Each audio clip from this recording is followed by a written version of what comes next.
kabajamtoota hordoftoota maatii YouTube hundee qaroominaa akkam jirtu nagaan jaalallii fi tokkummaan bakka jirtan hundatti isin wajjin ta'u. Tole barnoota keenya barnoota afaan Oromoo qubeewwan irraa eegallee waliin ilaalaa turuun keenya ni yaadatama. Egaan kutaa darbe keessatti qubeewwan afaan Oromoo qubee gurguddaa fi qubeewwan xixiqqaa kanneen jedhaman adda adda baasnee maqaa isaanii fi bifa isaanii akkasuma wal fakkeenyaa fi garaagarummaa isaanii waliin ilaalleerra jechuudha. Egaan guyyaa irraa qubeewwan kana qubee dubbifamaa fi qubee dubbachiisaa jennee ammas bakka lamatti addaan hirree akka ilaalluuf qabadhee isinii dhiyaateen jira. Egaa qubeewwan kun akka asirraa argaa jirtanidhaanii qubee gurguddaa fi xixiqqaa wal cinatti kan barraa'anii jiranidha jechuudha. Egaa qubeewwan kun qubee aatii hanga zaattidha. Qubeewwan kun akkuma asirraa argamu halluu lamaanidha kan barraa'ee jiru jechuudha. Halluu lamaanidha kan barraa'ee jiru. Egaan toora tokkoffaatii kaasnee yoo ilaalle jalqabarraatii diimaadhaan kan barreeffamee jiru ni jira. Kan itti aanu immoo cuquliisadhaan kan barraa'ee jirudha.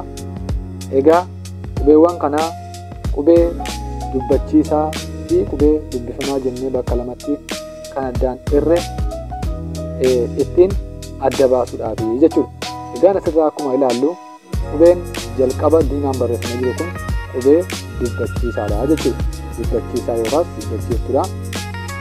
A kan jennu kun A guddaaf A xiqqaa kan yeroo darbe waliin barannedha. Ni garanaa A guddaa ni garanaa A xiqqaadha. Egaan qubeen kun qubeewwan 26 keessaa qubee dubbachiisaa yookaan dubbachiistuu jedhamtee beekamti. Akkasuma E kana fudhannee yoo ilaalle dubbachiisaa yookaan dubbachiistuu jedhamti. Akkasuma I kanas fudhannee yoo ilaalle dubbachiisaa jedhamti jechuudha.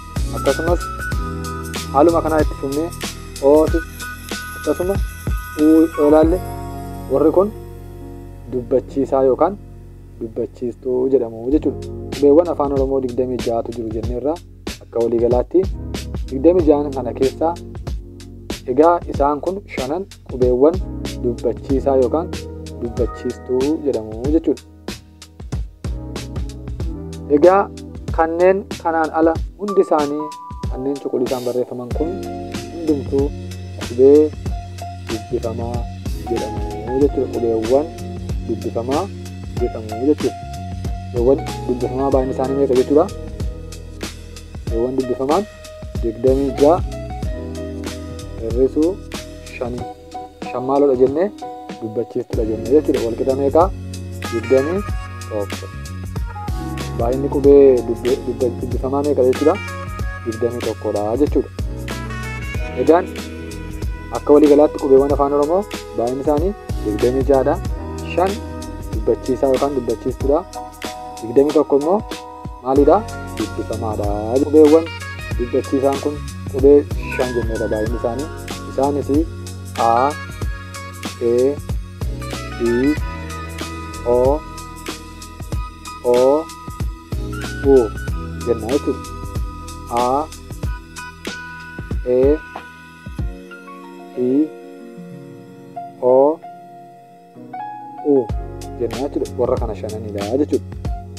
Qubeewwan dubbifamaan immoo baa irraa eegalee hanga zaatti kan jiru kanneen cuquliisaan barreeffaman kanaa jechuudha. Kanneen cuquliisaan barreeffaman kanaa jechuudha. Egaa akka waliigalaatti kanneen asirraa hubannu qubeewwan dubbifamaa fi qubeewwan dubbachiistuu eenyu akka ta'an kanneen kam akka ta'an qubeewwan 26 keessaa jechuudha. Akka salphaatti asirraa hubanneerra. Egaa namoonni miseensa keenya hin ta'in asumaan YouTube keenya subscribe gochuun lakkoofsi keenya kutaawwan darbe keessattis lakkoofsa bilbilaa keenya akkuma isin caqasnee jirru. Egaan kallattiidhumaan YouTube keenya subscribe taasisuun akkasuma daayirektii barachuu kan barbaadan lakkoofsa keenya Duwwaa 9 Duwwaa 5 Duwwaa 7 21 26 bilbiltanii karaa Imo, WhatsApp fi akkasuma Telegram waliin barachuu ni dandeenyaan jira. Haga kutaa itti aanutti turtii gaarii.